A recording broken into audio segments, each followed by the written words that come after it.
안녕하세요. 충격 실화 파일의 유피드입니다. 이번 달의 마지막 영상은 예전 약 1년 전 저희 채널 초창기 때 다루었던 4가지의 참혹한 참사 사건들을 가져와 보았습니다. 이 4가지 케이스 모두 많은 수의 인명피해가 났었던 사건들로 사건 순간에 보이스가 직접 나오기도 하고 실제 피해자 가족들의 슬픈 영상들도 나와 시청자 여러분께 여러 감정들을 느낄 수 있게 만든 사건들이었습니다. 참고로 채널 초창기 때 제작한 영상들이라 다소 부족한 점이 많더라도 끝까지 시청해주시면 감사드리겠습니다. 그리고 지난 한 주간 후원해주셨던 여러분들의 아이디는 오늘 사건 모음집이 아닌 다음 새로운 사건 파일 때 정식으로 올려드리도록 하겠습니다. 그럼 이번 모음집 시작합니다. My husband served the Northern Fleet. We are Navy. We raised our son to be Navy for what? To die for nothing? Calm down, or you will be removed from this home. Tell us if they are still alive or how long they have before they die. Calm down, or you will be removed. You will be removed. You and your admirals and your bureaucrats. To hell.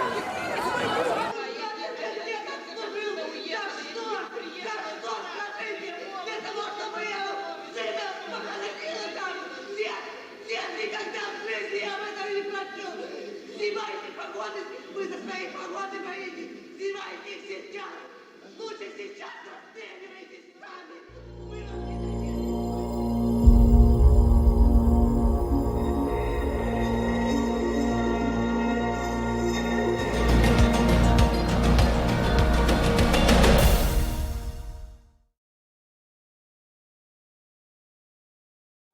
(2000년 8월 12일) 노르웨이의 바렌츠해. 1973년생 올해 27세인 드미트리 중이는 약 한 달 전 2년간 그가 사랑한 올가와의 연애 끝에 행복한 결혼식을 올렸고, 그는 핵잠수함 쿠르스크의 장교 중 한 명이었다. 러시아의 핵잠수함 쿠르스크는 러시아 해군의 북방함대 소속 오스카급 대형 잠수함이었고, 이 잠수함에는 총 118명의 선원과 장교, 사령관인 리아친이 타고 있었다. 러시아 해군의 자랑이자 최고의 핵잠수함이었던 쿠르스크는 총 10개의 어뢰탄두와 2개의 원자로 폭탄을 품고 러시아가 10여 년 만에 처음으로 계획한 대규모 해군 훈련인 썸머엑스 훈련에 임하고 있었는데, 이 훈련에는 다른 30척의 전투배와 2척의 다른 잠수함들이 참여하고 있었다. 8월 12일 오전 11시 20분 사령관 리아치는 러시아 북방함대의 기함인 키로프급 순양함 표트르 벨리키함을 향해 2발의 모의 어뢰를 발사하는 훈련을 실행하기로 하고 2발의 어뢰를 준비하라는 명령을 내린다. 제3등 항해사이자 어뢰 탄두를 관리 감독했던 안드레이 루다코프는 잠수함 선미에 있던 사령관 리아친에게 현재 2발의 어뢰 발사를 위한 준비가 끝마쳤다고 보고한다. 하지만 동시에 어뢰의 온도가 심상치 않게 빠르게 올라가고 있다고도 보고한다. 오전 11시 25분 안드레이는 100도에서 120도 사이로 관리가 되어야 할 어뢰의 탄두가 152도까지 치솟는 것을 보고 리아친에게 더 이상 지체할 수 없고 빨리 발사해야 한다 무전한다. 하지만 사령관 리아친은 감시와 훈련 체계가 한 채 오차도 없어야 할 러시아 북방함대의 엄정한 규율을 따라 정확히 계획대로 5분 후인 11시 30분에 발사해야 한다고 발사를 불허한다. 오전 11시 29분 34초 노르웨이 지진파 연구실에 리히터 규모 1.5의 지진이 노르웨이에서 250km 떨어진 무르만스크 북동쪽 해수면에서 감지된다. 동시에 근처 잠복해 있던 미국 잠수함의 지진계에도 포착. 미국 정보부는 이 지진 정보가 간단한 해수면의 지진과는 다르다는 것을 깨닫는다. 오전 11시 32분 처음 폭발이 있고 2분 15초 후 이번에는 리히터 규모 3.5의 폭발이 일어난다. 이는 첫 번째 폭발보다 거의 250배 더 큰 위력이었고, 이 기록을 본 미국의 정보부는 이것은 분명 러시아 핵잠수함과 서방국가, 즉 영국 잠수함과의 교전이나 선전포고라고 느끼게 되어 일단 바로 비상사태를 선포한다. 그리고 러시아 해군 총사령관에게 연락해 어떤 일이 일어나고 있는지 물어보지만 러시아군의 답변은 지금 현재 아무런 답변을 해줄 수 없다라는 말만 답해온다. 결국 영국 정보부와 수신을 한 결과 이 폭발의 원인은 외부의 교전 상태에 의한 발화가 아니라 러시아 핵잠수함 내부에서 일어난 것을 알게 된다. 러시아 해군은 2번의 폭발음이 발생한 지 6시간 만에 훈련 중인 쿠르스크 잠수함이 침몰했다는 사실을 알게 되고 수색 구조 작전에 돌입한다. 다음날 13일 새벽 1시 30분 바다 깊숙한 진흙바닥에 침몰한 쿠르스크 핵잠수함의 선체를 발견. 러시아 자신들이 보유하고 있었던 세척의 심해 구조선 중의 하나인 프리즈함을 이용해 구조에 나선다. 참고로 세척 중 한 척은 고장 수리 중이었고 다른 하나는 세척의 심해 구조선 중 가장 기능이 좋았던 켈리시오였는데 그 당시 미국 할리우드 영화 타이타닉 팀의 제작을 위해 임대를 해준 상태였다. 그리고 임대를 해준 가장 큰 이유는 엄청난 값의 임대료였다 한다. 따라서 세척 중 남아있던 가장 노후화가 진행된 프리즈함으로 구조를 나섰던 것이었고 그들은 크루스크 선체 중 가장 훼손 범위가 적고 생존자들이 살아있을 가능성이 높을 9번 격실을 들어올리기 위해 도킹을 시도한다. 하지만 첫 번째 도킹 시도 때 이미 노후화가 된 프리즈함의 배터리가 불과 1시간도 되지 않아 방전이 되고 9번 객실과 도킹을 하던 중 모두 캔슬하고 프리즈함을 다시 올려보낸다. 그리고 그 후 프리즈함을 충전하는 데만 12시간이 걸리게 된다. 이 모든 사실을 인지한 영국과 미국 정부에서는 침몰된 크루스크의 구조 지원을 나서겠다고 그 당시 푸틴 행정부에 연락을 시도하지만 러시아 정부는 모든 지원을 거부, 소통 창구를 닫아버린다. 그 당시 취임 100일도 안 된 푸틴 행정부에게 닥친 이 악재에 그들은 자국 군인들의 생명보다 고국의 체면을 더 우선시했던 것으로 보인다. 오래된 이데올로기 안에서 적국으로 통한 영국과 미국의 도움을 받는 것은 아마 그들의 자존심상 허락하지 않았을 것이다. 결국 16일 러시아 푸틴 행정부는 가진 국민들의 비토로 인해 자신들의 무능함을 인정하고 영국과 노르웨이의 지원을 받아들이기로 허락한다. 8월 20일 쿠르스크 폭발 8일 후 영국과 노르웨이 연합 지원팀이 9번 객실 도킹에 성공, 직접 객실 안으로 들어가 수색해보지만 역시 모든 승무원들은 이미 사망, 생존자는 없었다.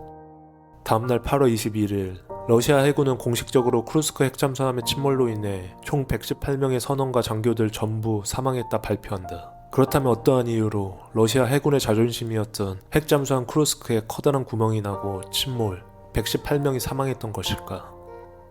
참사 1년 후인 2001년 8월 네덜란드 해상구조팀에 의해 크루스크의 선체 전체가 인양되고 전세계 전문가들의 선체를 분석, 크루스크 침몰 원인에 대해 발표한다.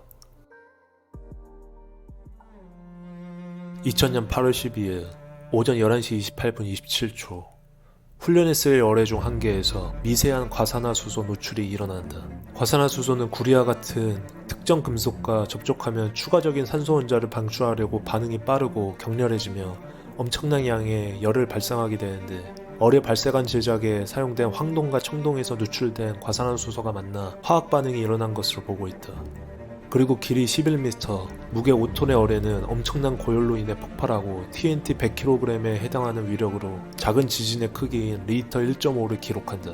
그리고 동시에 폭탄 화염이 어뢰문이 닫혀 있었던 3번 격실로 역류하여 초당 1000m 이상으로 이동, 7명의 선원과 사령관 리아친을 포함한 전부를 커다란 불길로 삼켜버린다. 후에 이쪽 격실에 있던 선원들의 신상은 불길로 인한 사체 훼손 정도 때문에 후에 알아내지 못한다. 그리고 불과 135초 후 두 번째 폭발이 일어나는데 첫 번째 어뢰의 폭발로 인한 어뢰 객실의 화재, 그리고 화재로 인한 온도 상승과 화학적 결합으로 인해 발생하게 된다. 리히터 규모 3.5를 기록한 대폭발이 일어나게 되고 이 폭발의 충격파로 인해 23,000톤급 핵잠수함 크루스크는 107m 해저 밑으로 추락하게 된다. 이 폭발로 생긴 충격파는 남아있던 90여 명의 선원들의 눈과 고막을 모두 날려버리고 각 선원들의 후두부에 강력한 뇌진탕이 올 정도의 압력을 가져다준다. 하지만 6번 객실에 남아있던 2개의 핵탄두는 다행히 손상받지 않고 견뎌낸다. 만약 이 핵탄두까지 반응했다면 전문가들의 예측으로는 상상조차 할 수 없을 만큼의 전세계적인 참사가 됐을 거라 말한다. 두 번째 폭발 이후 선체 후미에 위치해 있던 9번 격실로 모여든 23명의 생존자들은 마지막 3명의 장교 중 1명이었던 드미트리 중위의 통솔을 받고 버텨왔던 것이 확인되었다. 9번 격실에는 다행히 작게나마 에어포켓이 형성되어 있었고 그 안에서 그들은 희미해져가는 산소연과 차디찬 바닷물을 견디며 고국으로부터의 구조를 기다리고 있었다. 하지만 계속되는 러시아 구조선의 9번 격실 도킹 실패와 서방 세력의 구조를 거부하는 바람에 그들을 구조할 수 있었던 골든타임을 놓치게 되고 결국 모두 차디찬 바다에 수장된다. 2000년 11월 2일 크루스크 희생자들 장례식. 러시아 정부는 자신들의 무능함을 인정하고 대통령이었던 푸틴은 희생자들의 가족을 찾아 그들의 억울함을 듣고 반성하는 모습을 보인다. 하지만 이 모습들이 어떤 가족들에게는 모두 정치적인 쇼일 뿐이라며 비난을 계속해왔고 해외 외신들도 푸틴의 제스처는 모두 계획된 것이라 공격한다.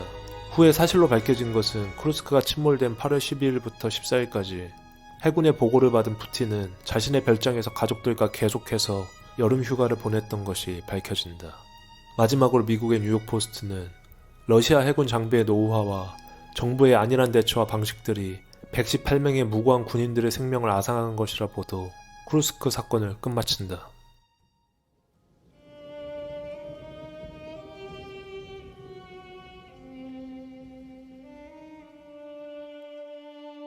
영국과 노르웨이의 구조 연합팀에 의해 발견된 9번 객실의 마지막 희생자들 사이에서 흥미로운 유언 형식의 쪽지가 발견되는데 그것은 바로 드미트리 중이가 썼던 메모였다.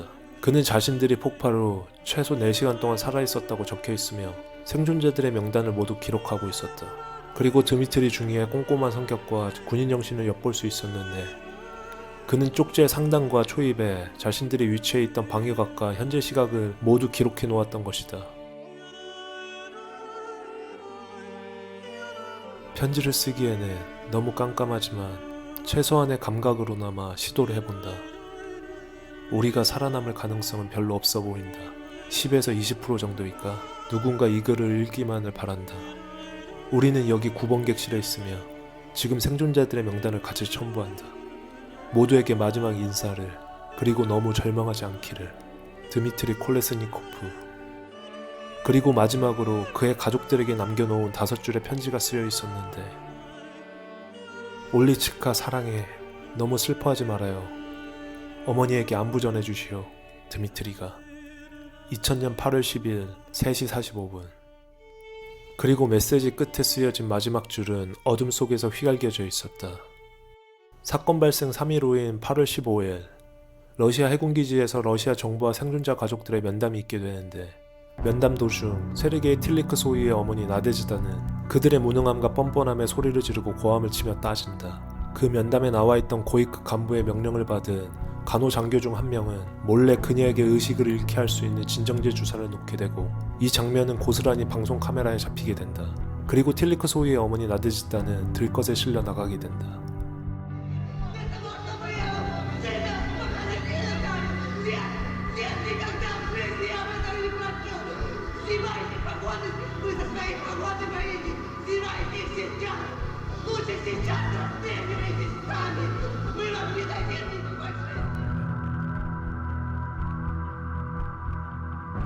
러시아 연합과 독립전쟁을 치르고 있었던 체첸 반군을 지휘하던 샤밀 바시예프는 후에 이 크루스크의 모든 일들은 자신들에게 포섭된 승조원 중 한 명의 폭탄 테러로 인해 발생한 것이지 내부의 폭발로는 이런 침몰이 있을 수 없다며 해외 외신과 인터뷰한다. 하지만 이에 따른 어떠한 증거도 발견되지 않는다. 총 118명의 사망자들이 떠나고 이에 따른 총 71명의 아이들이 아버지 없이 세상에 남겨지게 됐다.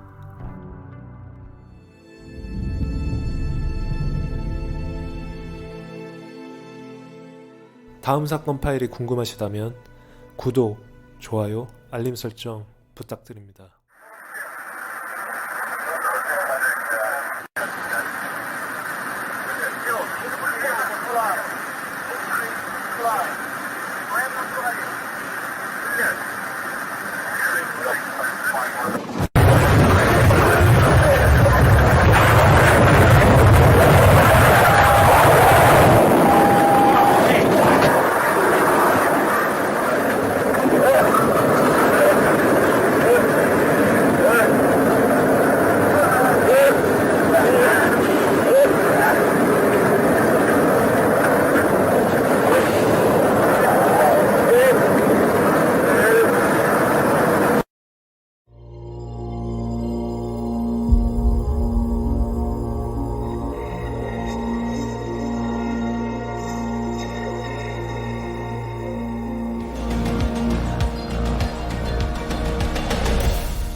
(2002년 7월 1일) 오전 러시아 남부 바시코르토스탄 공화국의 한적한 마을. 지역 건축물을 디자인하고 보수하는 직업을 갖고 있던 건축가 바이탈리 칼로예프는 10살짜리 아들 콘스탄틴과 4살 딸 다이애나, 그리고 사랑스러운 그의 아내 스베틀라나와 함께 모스크바 국제공항으로 향하고 있다. 바이탈리 칼로예프의 딸 다이애나와 아들 콘스탄틴은 일생 처음으로 반 친구들과 다 같이 가는 수학여행으로 한껏 들떠 있었다. 더구나 예정대로라면 이틀 전에 출발했어야 할 수학여행이 여행사 측의 실수로 잘못된 공항으로 데려다주는 바람에 지연이 되었고, 이틀 만에 다시 잡힌 수학여행에 그만큼 아이들은 기대에 부풀어 있었다. 두 아이들만 보내는 여행에 불안한 마음이 들어 가족 중 한 사람이 동행하기로 했고, 업무가 많았던 아빠를 대신해 엄마인 스베틀라나가 아이들과 함께 가기로 결정한다. 2002년 7월 1일 오후 6시 48분 바시코르토스탄의 민항기 바시키르 항공기 BTC-2937기는 러시아 모스크바에서 바르셀로나 스페인으로 향하는 일정이었고, 총 승객 60명 그리고 9명의 승무원과 기장들이 타고 있었다. 그중 46명은 모두 바시코르토스탄 공화국 지역 유지들의 자녀들로 모두 콘스탄틴과 다이애나의 친구들이었다. 오후 11시 6분 4시 40분에 바레인에서 이륙해 9시 10분에 이탈리아의 북부 베르가모에 기착한 DHL 611편에는 2명의 기장들이 타고 있었고, 11시 6분 벨기에의 수도인 브뤼셀을 향해 이륙한다. 오후 11시 15분 스위스 취리 항공 관제탑.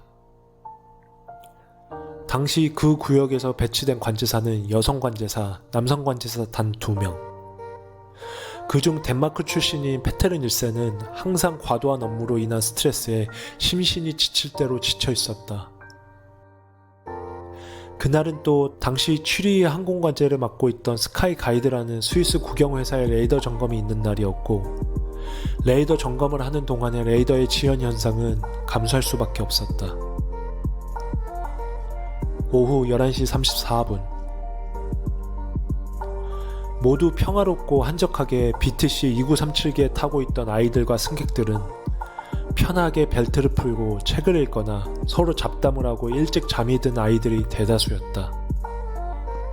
오후 11시 35분 평온한 하늘을 달고 있던 두 개의 항공기의 TCAS가 울리기 시작하고, 이때 DHL 611편은 TCAS의 지시에 따라 하강을 하게 되고, 하강을 했다는 메시지를 관제사 페테르 닐슨에게 전하지만 레이더 점검이 있던 날이라 그는 아무런 메시지를 듣지 못한다. 참고로 TCAS는 항공 충돌 방지 시스템으로 TCAS 자체가 상호간 통신으로 어느 쪽이 상승하고 어느 쪽이 하강할지 지시함으로써 서로의 충돌을 피하게 한다. 11시 35분 40초 바시키르 2937편은 마지막으로 페테르 닐슨에게 메시지를 보내고, 페테르 닐슨은 DHL의 메시지를 듣지 못한 채 바시키르 2937편에게 하강이라는 명령을 보내게 된다. 방향 또한 과중한 업무로 인한 스트레스와 동시에 세대의 여객기를 관제해야 하는 상황 때문에 오판을 하게 되어 오히려 DHL이 오는 방향으로 알려주게 되는데,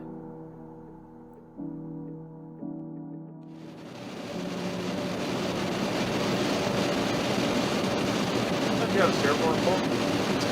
06.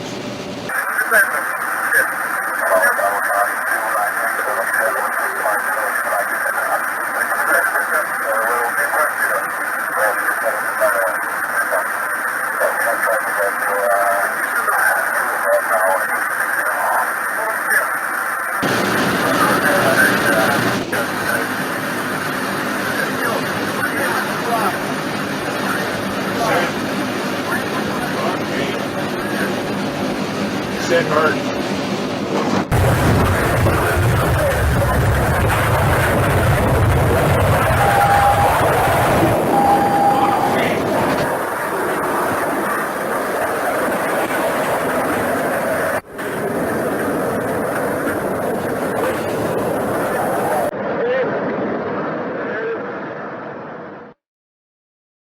두 여객기는 육안으로 충돌 단 몇 초 전에서야 서로를 발견하고 뒤늦게 상황을 인지.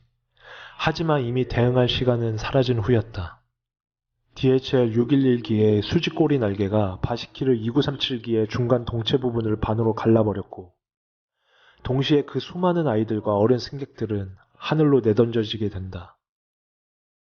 충돌 당시 그 주변의 독일 위버링겐 상공에서는 3km 밖에서도 볼 수 있는 거대한 화염덩어리가 보였다고 주변 거주자들의 목격 진술이 있었다. 그리고 산상조각이 난 바시키르 2937편의 잔해는 수백 미터에 달하는 위버링게 수풀 지역에 흩뿌려진다. 한편 DHL 6112 편은 2937편에 비해 파괴된 정도가 양호했지만 수직고리가 없는 비행기는 추락하는 거대한 금속 덩어리에 불과했고 두 기장 모두 사망한다.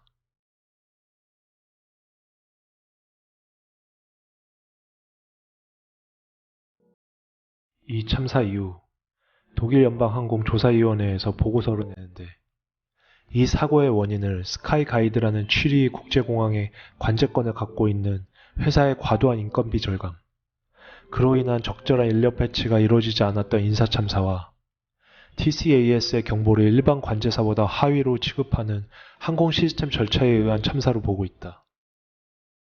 따라서 이후 스카이 가이드 책임자와 직원 4명은 기소가 돼서 처벌받게 되고 이 사건 이후 미국의 FAA 연방항공청은 TCAS의 명령을 관제사보다 우선시하도록 운항 가이드를 확실히 공제화시키고 러시아와 다른 나라 항공들도 항공 규정을 바꾸는 계기가 되었다.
다음 사건 파일이 궁금하시다면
(1943년 6월 18일) 남아프리카 공화국 오크니에서 태어난 엘리엇은 삼형제의 막내로 자랐고 다른 두 형들과 다르게 좀 더 독립적이고 거친 성향을 갖고 있는 사람이었다.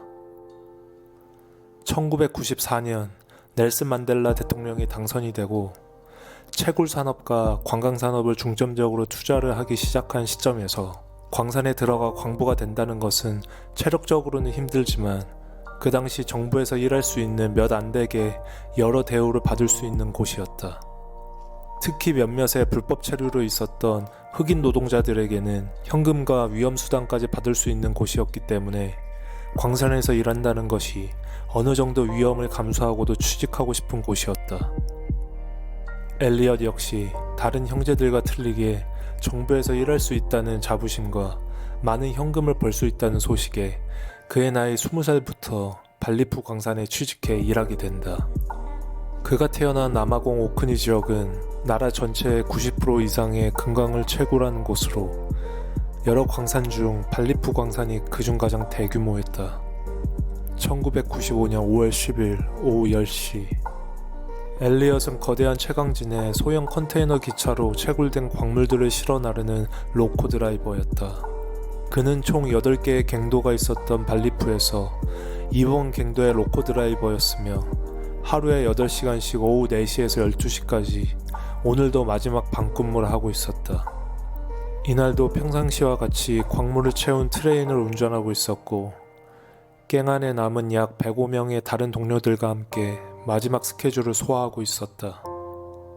오후 10시 20분 엘리엇이 운전하는 로코는 이번 갱도 안에서 가장 긴 선로를 운행 중이었는데 그 선로는 광산 중간 지점에서 두 터널로 나누어지는 구조로 설계가 되어 있었다.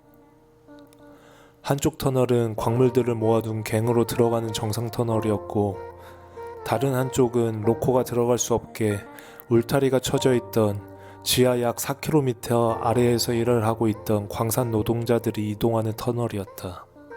오후 10시 30분 평소와 달리 피곤에 지쳐 있었던 엘리엇은 두 터널로 나뉘어지는 교차 구간에서 실수로 선로를 교차해버리는 레버를 당겨버리게 되고 그 레버는 원래 지나쳐야 하는 정상 터널이 아닌 마지막 구간이 끊겨져 있던 노동자 이동 터널로 들어가게 된다. 다시 오후 10시 20분 기쁜 마음으로 이번 갱 마지막 퇴근을 기다리는 105명의 광산 노동자들은 지상으로 올려주는 엘리베이터에 탑승하고 있었는데 엘리베이터 구조는 총 2층으로 50명씩 나뉘어져 탑승한다. 오후 10시 35분 빠른 속도로 로코를 운전하고 있었던 엘리엇은 어두운 터널 끝에 희미하게 보이는 철조망이 보이기 시작하고 뭔가 잘못된 것을 직감 브레이크 레버를 당겨보지만 이미 너무 늦은 상태였다.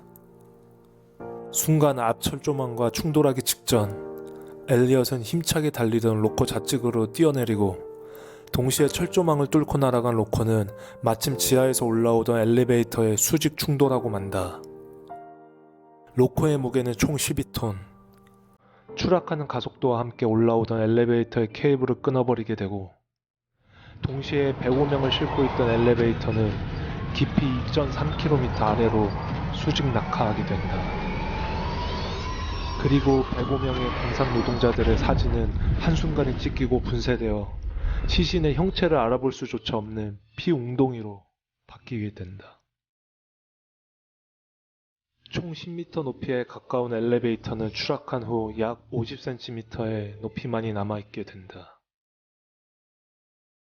이후 남아프리카 공화국 정부는 총 105명의 시신들을 처리하고 인적 파악을 위해 구급 요원들과 정부 관계자들이 갱에 내려가게 되는데 워낙 시신들의 훼손이 심해 결국 정확한 인적 파악에는 실패한다. 후에 105명의 희생자들은 총 500명이 넘는 유가족을 낳게 되었고 정부는 이 모든 유가족들에게 전체 장례 비용, 위로금과 상여금 등 모든 복지 혜택을 내려주게 된다. 그리고 후에 이 보도를 접한 외신들은 이 모든 비극의 원인에는 엘리엇 한 사람의 실수로 인한 사고사일 수는 없다고 못을 박는다. 더 포괄적으로는 열차가 다른 터널로 통과하는 것을 방지하기 위한 안전예방 조치의 미흡, 그리고 엘리베이터 컨베이어 시스템 안에 분리후크의 오작동을 더욱 문제 삼았다. 만약 엘리베이터의 분리후크가 제대로 작동, 그래서 케이블이 끊어지지만 않았더라면 충분히 사상자를 줄일 수 있었다는 것이다. 이후 남아공 정부는 모든 광산 안에는 선로의 어느 부분의 위험을 감지하게 되면 자동으로 로코 바퀴에 브레이크를 걸게 만드는 안전 시스템을 구축하게 되고 모든 광산 노동자들에게 안전 예방 교육을 철저히 준수하고 있다. 이때의 참사로 인한 남아공의 안전 시스템은 아직까지 전 세계 광산 안전 매뉴얼에 커다란 영향을 주게 된다.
다음 사건 파일이 궁금하시다면 구독, 좋아요, 알림 설정. 587 Heavy. America 587 Heavy, turn left, right at Bridge Climb. Contact New York departure. Good morning. America 587 Heavy, call. New York America 587 Heavy, 1,300 feet, we're climbing to 5,000.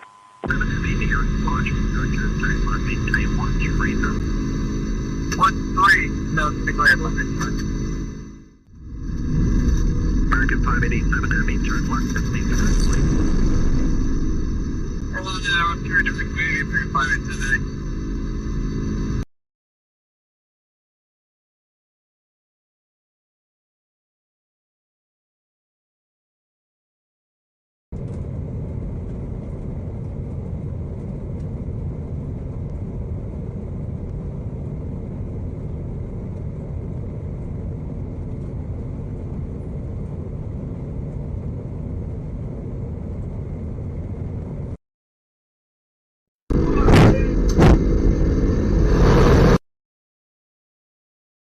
American 587 Heavy, New York.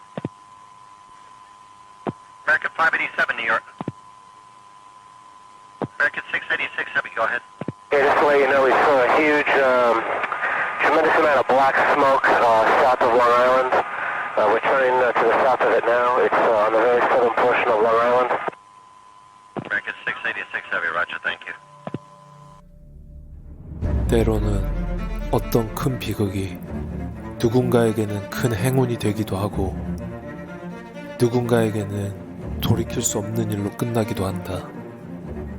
그리고 그 일로 남은 사람들의 눈과 귀를 속이기도 한다.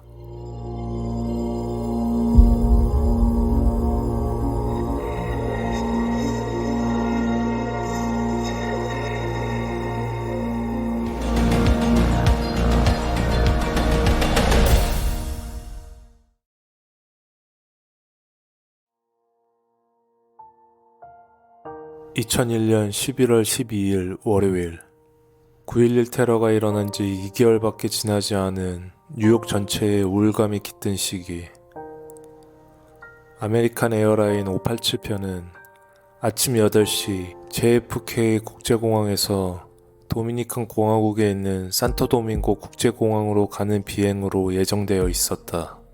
아메리칸 에어라인 587편의 여객기는 에어버스 A300편으로 총 266명을 수용할 수 있었으며 13년 전 프랑스에서 제작, 비행시간 37,000시간을 자랑했던 미국에서 가장 오래된 항공기 중 하나였다. 오전 9시 AA587편에는 총 251명의 승객과 9명의 승무원들이 탑승하는데 미국인이 190명, 도미니칸 공화국인 68명, 대만인 3명, 그리고 프랑스, IT, 이스라엘, 영국인 각각 1명씩 탑승하게 된다. 그리고 587편의 기장은 20년간 수천 편을 운행한 뉴저지 출신의 에드 스테이트였고 비행기의 조종 페달과 방향타 담당을 맡은 부조종사는 10년차 파일럿 코네티컷 출신의 스탠 몰린이었다. 그리고 이날은 그의 첫 도미니카 공화국 비행이었다. 오전 9시 11분 AA587편에 앞선 재팬 에어라인 747기의 이륙이 먼저 허가되어 출발. 그 직후 뉴욕 관제소는 스탠과 메인 기장 에드에게 앞서 이륙하는 여객기의 난기류를 주의하라는 지시를 내린다. 오전 9시 14분 AA587편이 이륙하게 되고 이륙 1분 후인 9시 15분 고도 1700피트를 유지, 뉴욕 관제사가 운항 좌표를 알려주게 된다. 그러다 갑자기 587편의 동체가 마구 흔들리기 시작한다. 처음엔 조종사들은 앞 여객기의 난기류라고 생각했고 이는 비행 중 자주 발생하는 평범한 현상이었기 때문에 에드와 스탠은 비행을 강행한다. 방향타와 조종대를 맡고 있었던 부기장 스탠은 현재 고도의 최대 속도로 기어를 넣게 되고 이에 반하여 여객기는 더욱더 좌우로 매우 흔들리게 된다. 하지만 스탠은 지금껏 훈련받은 대로 방향타를 조종하는 페달을 힘껏 밟으며 좌우로 조종, 균형을 잡으려 노력한다. 그리고 스탠은 다시 그 균형을 잡기 위해 한 번 더 출력을 최대치로 올리기로 한다. 하지만 순간 여객기는 완전한 균형을 잃으면서 더욱 좌우로 요동치기 시작하고 이륙 후 89초 만에 AA-587기는 긴급 사태를 맞이한다. 그리고 결국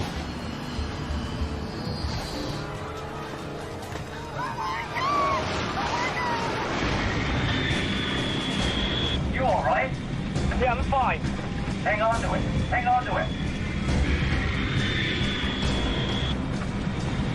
Full power, please.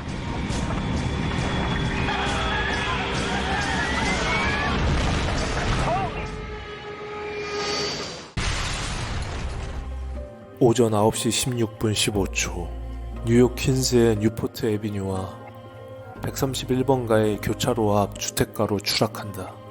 승객 251명, 승무원 9명, 그리고 퀸즈 주택가에 거주하고 있던 5명의 시민 총 265명 모두 사망. 도대체 어떤 이유로 미국 내 가장 오래 비행한 기종 중 하나인 AA-587기가 뉴욕 한복판 주택가로 추락하게 된 것일까?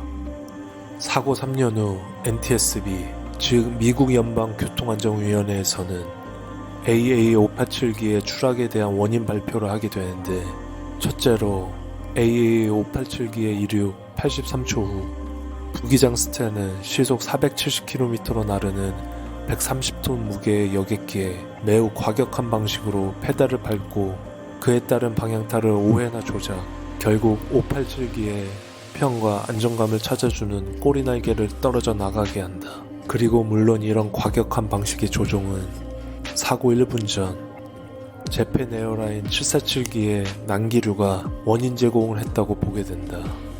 그리고 마지막으로 스탠이 비행사 측으로부터 받았던 훈련 과정이 매우 커다란 실수로 나왔다고 발표한다. 평소 때부터 부기장 스탠은 비행 중 난기류를 만나게 되면 조종을 하고 있던 방향타와 페달을 동시에 좌우로 빠르게 돌려 균형을 맞춰야 한다고 아메리칸 에어라인사 측으로부터 훈련을 받는다.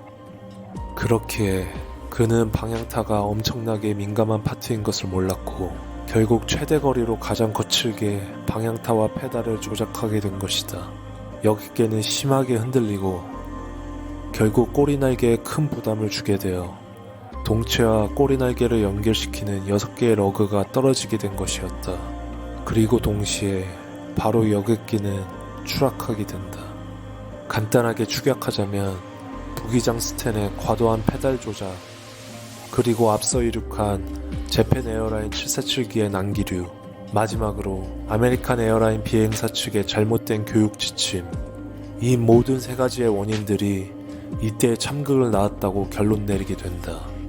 그리고 587기가 추락할 때 엄청난 중력으로 떨어졌기 때문에 양쪽 엔진이 모두 다 떨어져 나가게 되고 한 채는 주유소 앞에, 그리고 한 채는 일반 주택에 정차되어 있던 요트로 추락하게 된다. 정확히 이륙으로부터 160초 후 587기는 지상으로 추락 폭발한 것이다. 그리고 비행기에는 약 10,000리터의 연료를 싣고 있었기 때문에 추락 현장은 말 그대로 불지옥이었고, 이 때문에 소방관들은 쉽게 접근할 수조차 없었다. AA-587기의 참극이 있고 난 21년 후인 지금까지도 여객기가 추락한 지역이었던 벨하버 근처인 로키웨이 공원에 세워진 추모비 앞에서 매년 애도 행사를 진행 중이다.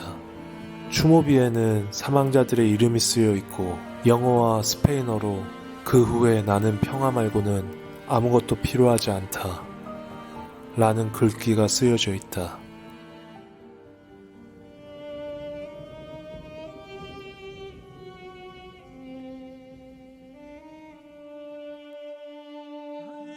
사고가 난 곳은 퀸즈의 벨하버였고, 이곳은 특히 현직 소방관과 경찰관들이 많이 살던 곳으로 9.12 테러 당시 사망한 421명의 소방, 경찰관들 중 대부분이 이곳에 거주하던 사람들이었다. 따라서 주민들은 9.12 테러 이후 당연히 또 다른 테러가 발생했다고 여겼고 셀 수 없는 테러 신고 전화가 빗발쳤다고 한다. 2021년 병으로 사망한 아메리칸 항공 승무원이었던 다이아는 대략 1994년부터 1997년까지 부기장 스탠의 여자친구였는데 그녀는 스탠을 아주 성실하고 재능 있는 파일럿 남친이었다고 회고한다. 스탠의 초반 커리어였던 민간 항공 파일럿일 때부터 그는 여러 번 해고를 당해왔었다. 하지만 아직 그 이유들은 명확하게 밝혀진 바가 없다. 2001년에서 2004년까지 뉴욕 양키즈에서 뛰었던 내야수 엔리케 윌슨은 2001년 월드시리즈에서 우승할 경우 뉴욕 시내의 카퍼레이드 이후 고국인 도미니카 공화국으로 돌아갔어야 했는데 그때 타려던 항공기가 바로 추락한 AA587기였다. 하지만 뉴욕 양키즈가 아리조나에게 결승에서 패배하는 바람에 그는 이 비극에서 벗어나게 되었다. 뉴욕 최대의 증권회사인 메릴린치의 에이전트로 일하고 있었던 도미니카인 펠릭스 산체스는 추락한 AA587기의 희생자 중 한 명이었다. 그리고 동시에 그는 불과 사고 2달 전인 9.11 테러 참사의 몇 안 되는 생존자이기도 했다.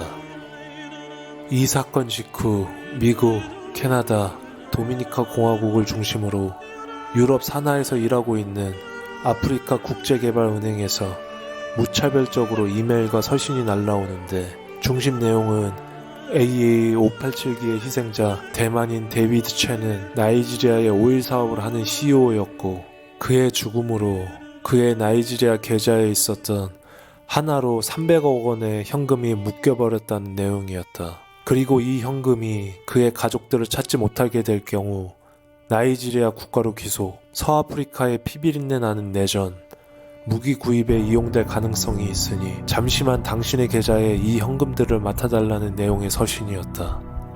물론 이 서신들과 이메일은 아프리카 사기꾼들의 대포 통장을 만들기 위한 온라인 사기로 판명됐다. 하지만 이 사기로 피해본 피해자의 수는 30명이 넘는다 한다.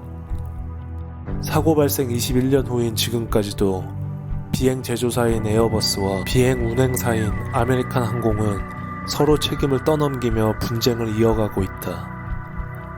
에어버스는 아메리칸 항공의 교육 지침 자체가 잘못된 것이었다며 잘못을 돌렸고 아메리칸 항공은 에어버스가 여객기를 납품할 당시 방향타의 민감도에 대한 어떤 이슈도 언급이 없었다며 무책임한 에어버스의 태도를 지적했다. 이후 아메리칸 항공은 심화기동 비행훈련 프로그램에 급격한 방향타 조작으로 난기류를 탈출하라는 지시사항을 삭제하게 된다. 그리고 에어버스는 각 항공사들에게 A300 여객기의 방향타는 고속에서 매우 민감하고 이 점을 조종에 반영해달라며 지침을 전달하게 된다.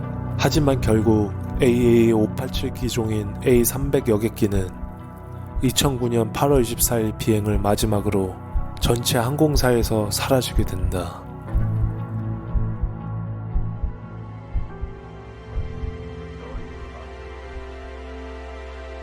다음 사건 파일이 궁금하시다면 구독, 좋아요, 알림 설정 부탁드립니다.